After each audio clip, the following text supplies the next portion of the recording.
ambas as separações numa boa. Mas a criança, ela sofre tanto nessa maldade, que os exemplos não tem, quer dizer, marca, hoje vou visitar teu pai no restaurante, caso concreto. Chega lá, o pai não está no restaurante, fala, ele não veio, mas não tinha marcado. A mãe fez isso de propósito para mostrar para o filho que o pai é um sem palavra, um vagabundo. E a mulher, quantas mulheres que vêm no meu centro de recuperação para falar, não dá para o senhor dizer que o meu marido já esteve aqui, porque eu vou falar para o juiz que o pai usa droga. Daí a mãe, muitas vezes, ela quer prejudicar tanto o pai que ela fala, pega o advogado e diz assim, não, bota lá que ele abusou sexualmente da criança. Olha onde vai esse antro de maldade. Não merece uma pessoa dessa ser considerada como crime hediondo? Se pudesse castrá-los para nunca mais ter filho. Esta é a maldade. Que o crime, a alienação parental, as penas são advertências, são muito suaves. E precisa ter lei que regulamenta isso sim. Porque quem diz que é contra a lei regulamentar é uma pessoa que está achando que acredita em Papai Noel e acha que as pessoas vão melhorar. Não, ele usa o filho como se fosse um objeto. O filho não é um ente, ele usa como se fosse um objeto material. Do jeito que ele fica com uma casa, com um terreno, ele quer também disputar o filho. Então, alienação parental é isto para levar a criança para a droga, é do jeito que o diabo gosta. A criança fica tão frustrada, tão sem autoestima, tão arrebentada psicologicamente, que a droga aí entra como se fosse uma luva. Essa é a minha opinião sobre alienação parental. Não sei a opinião dos especialistas aqui. Esse é o programa Assembleia Debate. Alienação parental é o nosso tema de hoje aqui. Nós vamos para o intervalo e no próximo bloco, como esse problema reproduz na criança o comportamento futuro. Até já.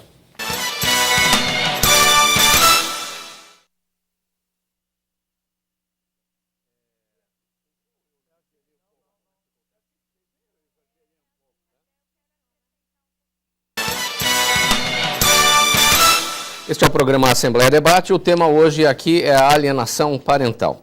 Priscila, como é que se identifica a prática da alienação parental? Olha, o que a gente observa em consultório são crianças que vão se alienando no sentido da vida. Ela começa a ir mal na escola, ela começa a ter sintomas de que a vida dela não está bem. Quando a gente vai investigar a fundo, a gente chega nesses pais que estão fazendo esse tipo de alienação. Eles afastam a criança do pai no sentido de não atender telefonemas, de não ir a passeios, envenenam com questões mentirosas, seu pai é isso, sua mãe é aquilo. E aí a criança retrata isso no mundo dela, é isso que a gente vê em consultório. Através do brinquedo, ela mostra pra gente que ela não está bem, ela reflete seu comportamento mais introspecto. É importante ressaltar assim, qualquer mudança de comportamento na criança, ou introspecto ou agressivo, tem que investigar. Alguma coisa está acontecendo, não é normal, né? A criança do nada mudar de comportamento. Então a gente pede sempre que esses pais prestem atenção, por mais que não seja uma coisa tão declarada, às vezes a gente vê coisas mais sutis de alienação, como ver coisas graves, né? Que nem o deputado comentou agora há pouco sobre a questão da sexualidade. Eu cheguei a atender em consultório uma criança que a mãe disse para a criança que ela tinha sido vítima de abuso sexual por parte do pai. E essa criança, ela realmente acredita nisso. Então, o juiz pede que a gente faça uma investigação com assistência social, com um psicólogo, e a gente consegue chegar na verdade disso, que realmente não houve. Só que está tão introspecto na criança, tão firme essa ideia, que é difícil ela assimilar que não houve. Então, ela sente dores, ela tem problema de menstruação, ela tem problema sexual na vida adulta dela. Isso vai refletir por muitos anos, de muitas maneiras. Então, é bem complicada essa questão. Agora, a alienação, quando ela começa, você disse que é possível identificar o comportamento na escola, alguma coisa nesse sentido. Mas é possível que o alienado não perceba que a criança está sofrendo de alienação parental, ou seja, a mãe que está sendo atingida por um pai, é possível que ela não perceba isso, mesmo diante dessas diferenças de comportamento do filho?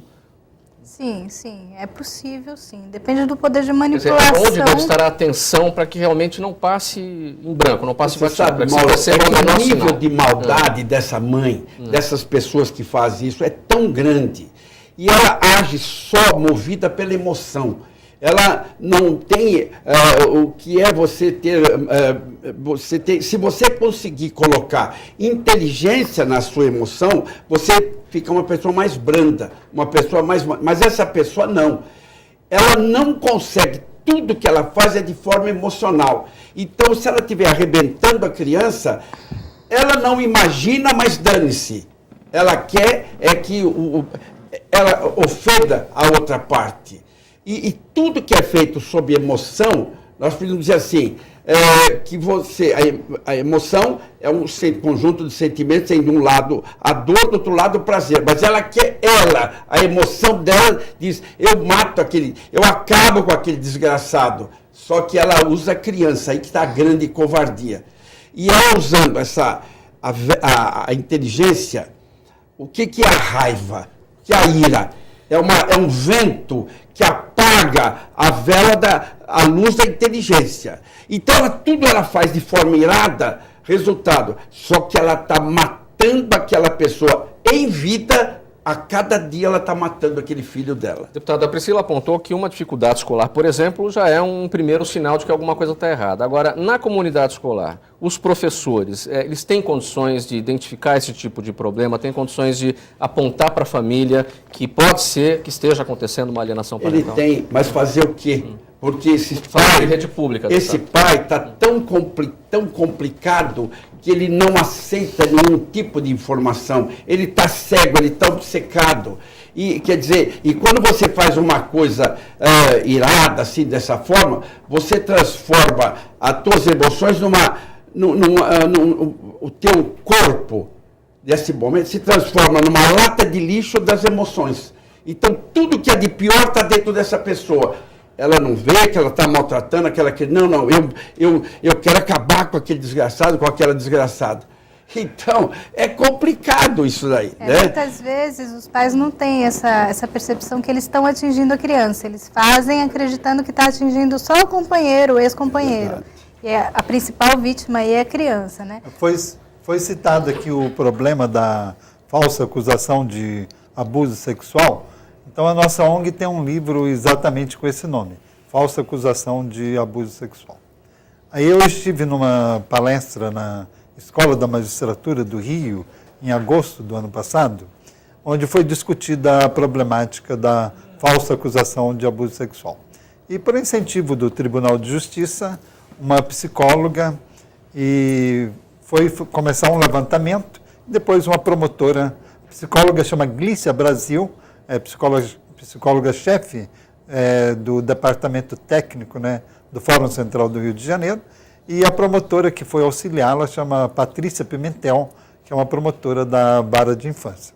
Então, elas utilizaram os processos de 10 anos anteriores e constataram que nos processos pesquisados, o total de 10 anos anteriores de processos sobre acusação de abuso sexual, 80% eram falsos. Então, nós temos uma média de 80% das acusações de abuso sexual como sendo acusações falsas. Usando a criança. Usando a criança. Eu só queria salientar uma coisa, que para a criança, tanto faz ela realmente ter sido abusada, aí eu estou avalizando o que a psicanalista falou, tanto faz ela ter sido realmente abusada, quanto ela ter sido apenas vítima de uma falsa acusação de abuso. Porque a criança vive num universo, digamos, de fantasia, e ela torna aquela fantasia uma realidade. Ela se sente como se abusada fosse. Você sabe, Mauro, só um parêntese. O pai e a mãe, quer dizer, meu Deus do céu, o pai, ele é um discípulo. A mãe, ou melhor, o pai e a mãe são mestres. Você vai educar o seu filho, a melhor e única maneira que você tem para educar um filho é pelo exemplo, sem dúvida alguma. Você vai educar esse filho, que você teria, ele é um discípulo, ele é um aluno, você é um mestre. Se o mestre, você segue a orientação do mestre, se esse mestre é esse maldito, esse amaldiçoado que nós estamos falando aqui, imagine o mal que ele está fazendo nessa criança que vai imitá-lo para o resto da vida. Valquíria, e no escritório dos advogados, tem aqueles casos com casais com mais de um filho, 2, 3, 4 filhos, e todos eles sofrem de alienação parental. Quer dizer, como é que se lida com uma situação dessa? Existe também, chega a esse ponto? Chega a esse ponto. Então, baseado nos comentários aqui, o que a gente percebe também é que essas situações familiares vão chegando nas delegacias de polícia, né, porque a situação gera uma responsabilidade criminal. Então, a mãe ou o pai, né, o causador, né, acaba... a situação chega numa delegacia de polícia e vira um jogo de empurra. Chega na delegacia, a autoridade policial fala, olha, mas isso aqui é uma situação para você resolver na vara da família. Aí chega na vara da família com indícios, né, de que isso aconteceu, porque a autoridade policial, ela se nega a lavrar um boletim de ocorrência, porque fala que isso não é mais permitido. Então, chega nas varas da família e aí o juiz acha, na verdade, que é uma situação de briga corriqueira, porque, na prática, efetivamente, essa lei, a princípio, não está funcionando. Entendeu? Porque não tem uma regulamentação efetiva, porque existe uma confusão. O que mudou da lei para cá, nesses 3 anos? Nem houve diminuição de casos, pelo contrário. Não houve, mas assim... E os próprios juízes também não estão tendo um entendimento para poder trabalhar os casos? Não. Eu tenho um caso recentemente que assim, foi um caso efetivo de alienação parental e o processo era de guarda, a gente estava discutindo a guarda no processo, quando foi distribuída a ação de alienação, porque o pai tomou a criança dos braços da mãe, impediu que a mãe, por uma situação, porque ele achava que a mãe da criança traiu ele com uma outra pessoa. E aí ele chegou na casa dela, tomou as crianças dos braços da mãe, não devolveu, entrou com uma ação de regulamentação de guarda e impediu que a mãe, pela morosidade da justiça, impediu que a mãe visse a criança durante 1 ano. A mãe ficou sem contato e a criança é de 3 anos. Então, ele simplesmente disse para a criança, a sua mãe virou uma estrelinha no céu. Então, isso é um fato criminoso também, não é? Porque disse para a criança que a criança morreu, Você vê que é uma fase muito importante de formação de personalidade, né? Mesmo que a gente consiga reverter esse quadro, fazer com que esse convívio volte a acontecer, como é que fica a cabecinha dessa criança? O que está falando, então, se a lei está aí, já tem 3 anos, e não leva a diminuição de casos... Eu só queria colocar o seguinte, essa lei nasceu dentro da ONG APAZ, né? Ela foi criada dentro da ONG APAZ. Né? Então, saiu de lá da ONG APAZ o texto inicial do projeto de lei. E foi um deputado federal de São Paulo, o ex-desembargador Régis de Oliveira, né, que se interessou e entrou com o projeto de lei. Então, ela teve uma tramitação até curta, porque a gente tinha já uma experiência com a lei da guarda compartilhada e passamos pelas comissões e conseguimos que ela fosse... E hoje, a lei, como ela está aprovada, alguma coisa, pelo menos ela ajudou em alguma coisa? Nós enxergamos que sim. Agora, o que eu estou percebendo nessa discussão nossa aqui, nessa mesa redonda, que o assunto virou assim sexista, né? Então, os homens, mesmo aqui nessa mesa redonda, parece que os homens estão apontando as mulheres como as principais causadoras de alienação parental. E as mulheres também, me parece, que estão apontando os homens como os principais causadores da alienação parental. Quem pratica mais, Arnaldino? O problema é estatístico, né? É um número, né? Então, o número de guardas hoje está próximo de 90%, 87%, 88% com as mães. Então, é natural que se a mãe detém esse número fantástico, né? Essa porcentagem fantástica de guarda, que a mãe é a maior alienadora, porque ela fica a maior parte do tempo com o filho, né, ela que educa, acaba educando, criando. O pai normalmente fica final de semana alternado, então o tempo do pai, enquanto a mãe fica, digamos, 24 dias, 22 dias por mês, né, o pai fica 8. Não, 2 finais de semana o pai fica 4. Então a mãe, no caso, fica com 26 dias e o pai 4 dias. Então o pai tem um tempo muito curto para fazer alienação parental. Então, o normal é da alienação parental acontecer mais por quem detém mais tempo de convivência com a criança. Né? Você sabe, só um parênteses, Mauro, só um parênteses. Quando o juiz dá